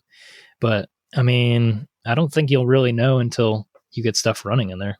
But yeah, that's been the fun stuff with the power. Oh, geez. What a nightmare. Well, I'm glad you're at least up and running, and the post processor, while slow, at least most of the time gets you running. So that's what matters. Yeah. Yep. That was totally like a huge saver. Yeah. So Steinworks asked, and I'm assuming this is from the voice chat, how form modeling works in Fusion. Yes, form modeling. You could say I'm a form modeling expert. In fact, before I started doing CAD, I actually was only a form modeler. No, not really. We were just we were going over the blade, and like when I made it originally, I used like a bunch of lofts or sweeps, and like you can definitely kind of make lofts and sweeps, like do things that maybe Fusion or the math says is not very good, but it'll still complete and cut your model. So I'm pretty sure that's how I ended up making, you know, the blade. And again, like with my 150 sketches, there's more than one loft, like intersecting different things. So we were basically trying to fix my hard milling toolpaths via fixing the model using the form environment. And he was teaching me how to use form because I had no idea what I'm doing. I just barely got through learning how to use the patch environment, which I'll have you know. If you don't know how to use patch, it's very helpful for machining. It's but epic for stuff, for 3D stuff.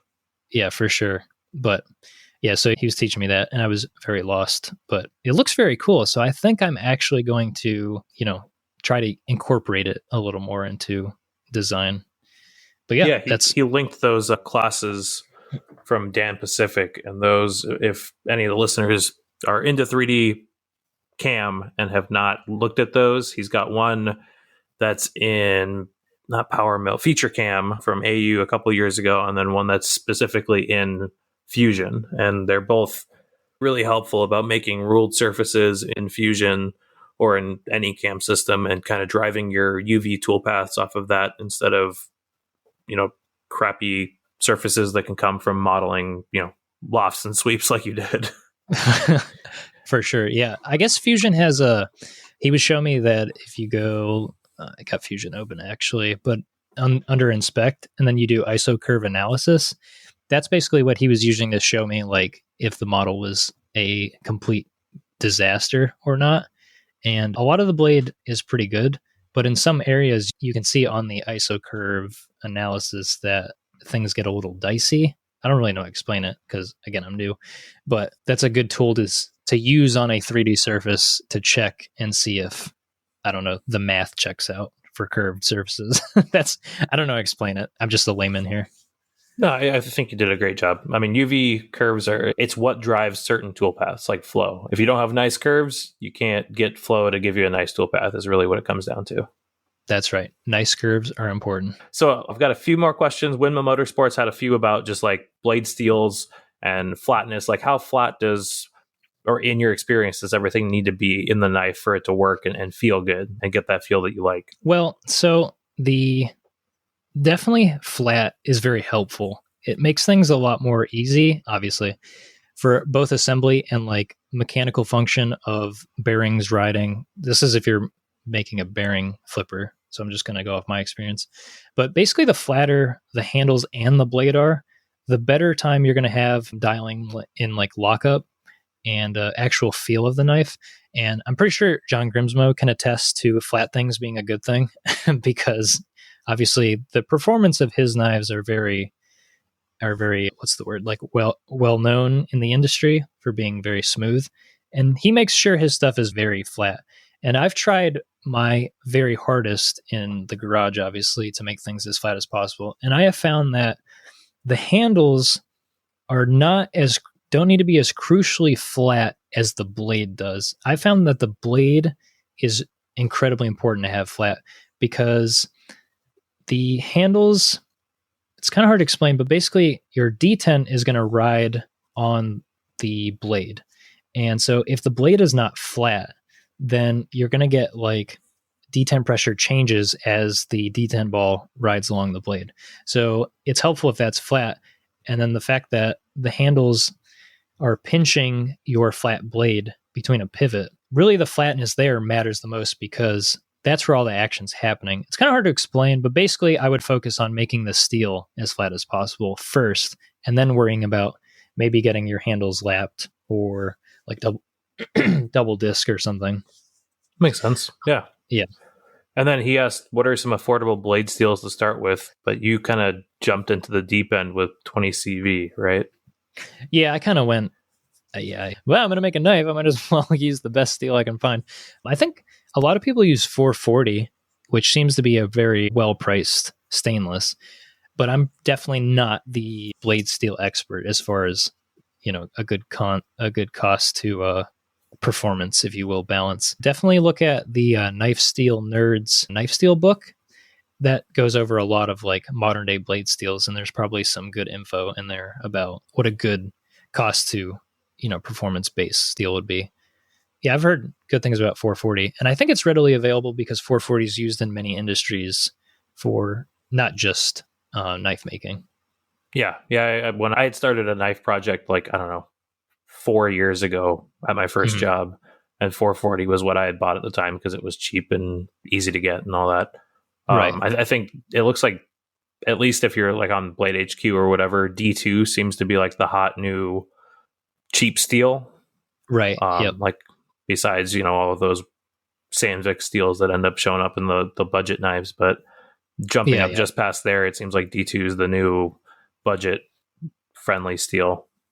Yep, for sure. And I will say that starting with a easier steel, like maybe a softer steel, is probably better in the beginning because like easier to heat treat. Obviously, that's completely dependent on the steel, but like hard milling is going to be easier. Just it's cheaper. You're going to throw a lot of stuff away trying to make a flipper, like a lot of scrap. So if you can make the process cheaper, you won't feel as bad. Like the amount of steel, the amount of money in steel that I have thrown away trying to make this work is really stupid, honestly. But it's got to be over $1,000 at this point in just steel. Oof. Yeah, because 20 CV is not cheap.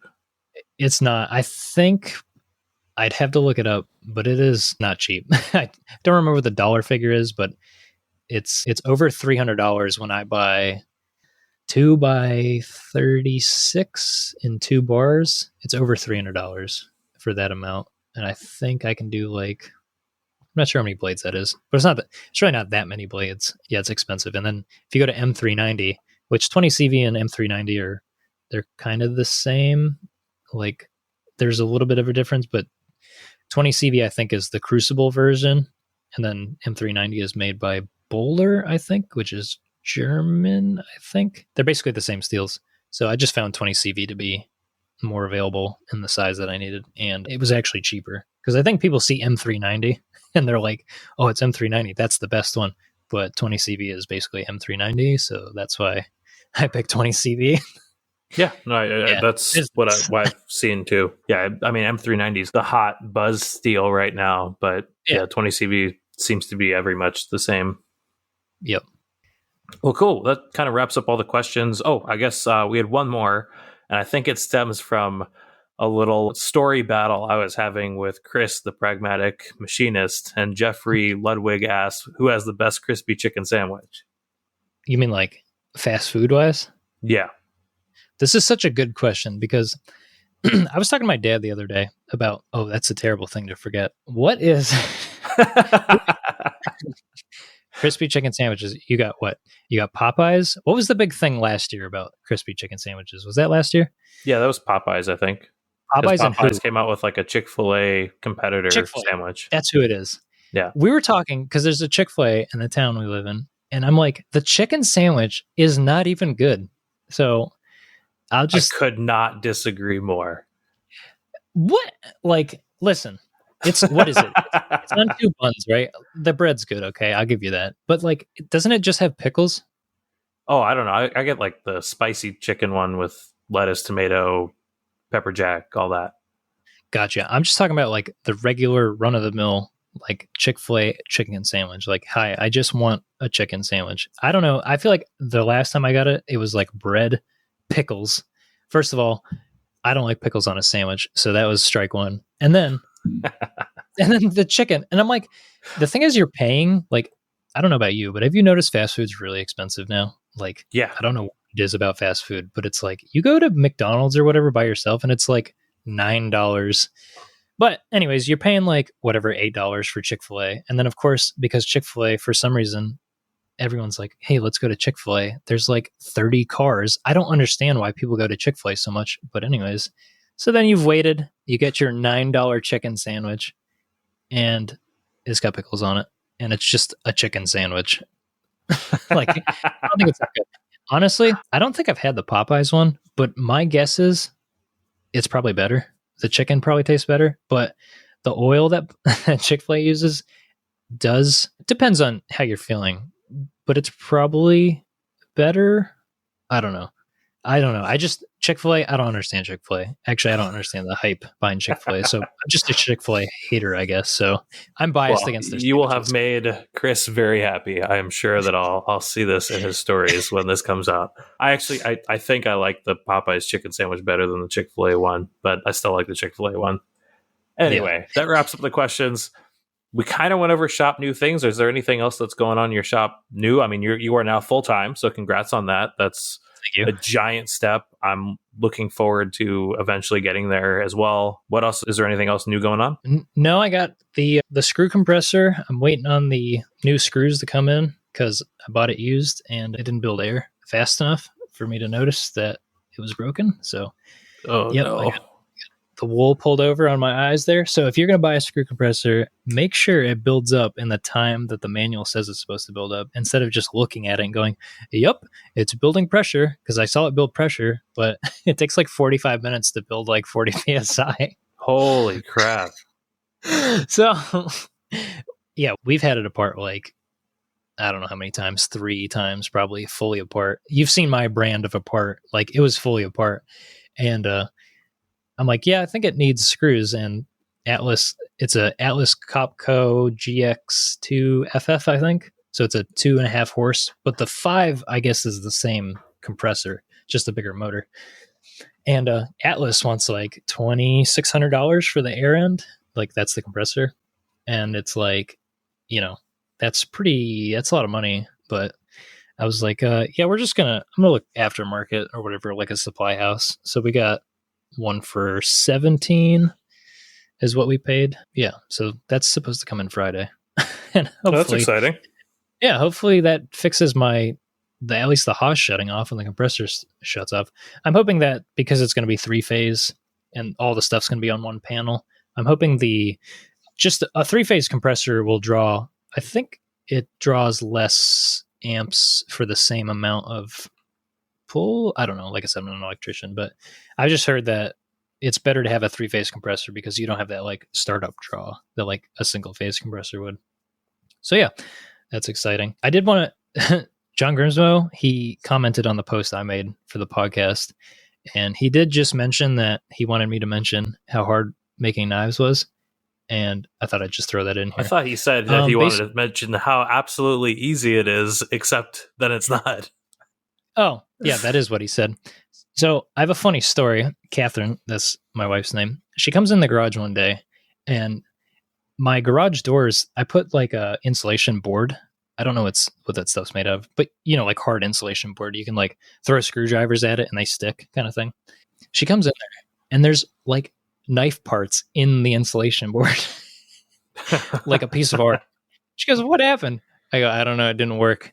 So like everyone talks a big game, but like, I'm working in the garage since March, and like the first sold one I think was December. So you're talking like quite a few months of iteration, and like there's a lot of work that I obviously, like most people, don't anticipate when making somewhat of a complicated product such as a knife.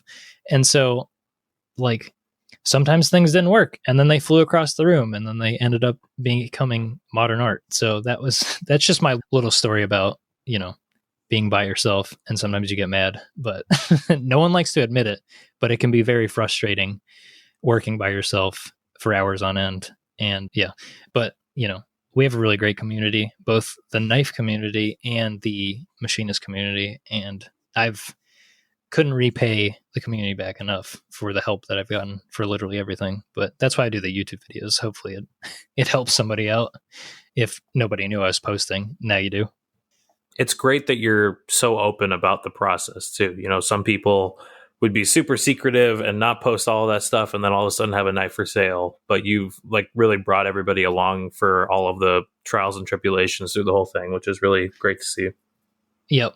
Yeah. And it's part of like, I don't know. I think it's just easier to succeed if, there's a little more information sharing. I understand if you got like some fancy patent that like if somebody copied, they'd become rich, but like there's a lot of knives out there, and there's a lot of people sharing a lot of things.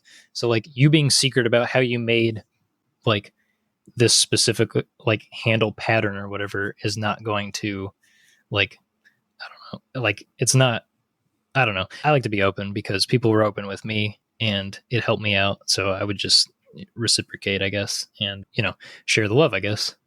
Yeah. Yeah. I totally appreciate that. Yep. So hopefully the future, same thing, just continue doing that. Now that I have more free time, it's easier to edit videos, but I will say that editing videos takes a tremendous amount of time. As you know, editing podcasts, editing is not the most fun, especially if you can't stand the your own voice and all of that. Right. Yeah.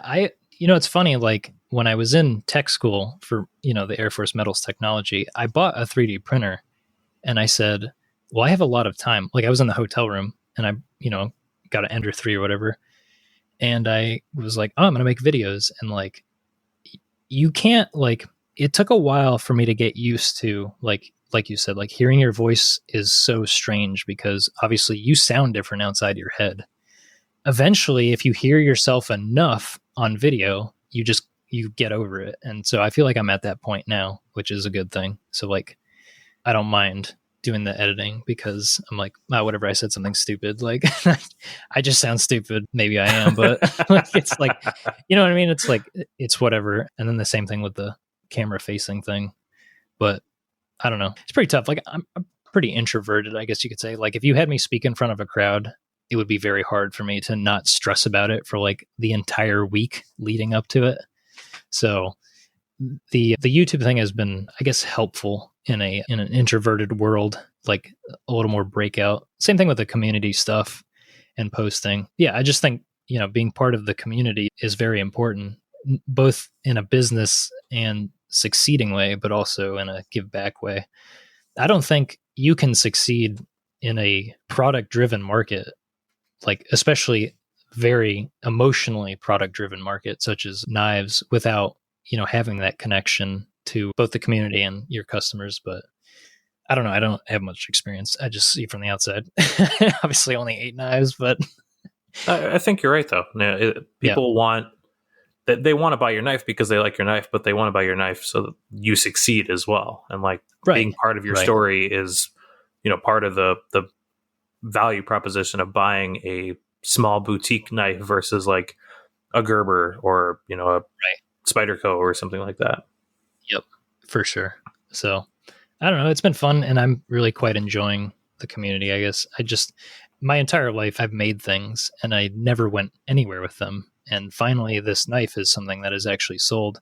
Like, nobody ever talks about, you see all this business advice and these books always talk about, oh, you got to do this and you got to do that kind of thing. Like, there's like steps, but like going from not making money to having people buy things from you and actually making money is incredibly difficult, no matter what you're doing. Even if you're selling like a top, like a spinning top, there's so much stuff between acquiring said tops and then getting people to fork over their hard-earned money for your top. Like, I don't know how to explain it, but like, I just figured that when I bought like my plasma table and I was going to make bumpers, I'm like, oh, it's going to be so easy. You just make the bumper and people buy them. But not only do you have to make the bumper and then you have to convince people to buy them, there's a lot of like stuff people don't talk about. Business, I've found so far, is very difficult, but I do enjoy it a lot more than having a boss, even if I was getting paid $34 an hour. So totally. I don't know. There's a lot of, talk. I guess you could talk on end about business, but definitely I've learned that it's very hard to sell product and make a living. I guess it's not an easy thing, but it is rewarding. Yeah. Well, and I'm sure like video and all of that, it's going to be, it'll get easier as you practice and get better at it and put systems in place. Right. Yep. So good times.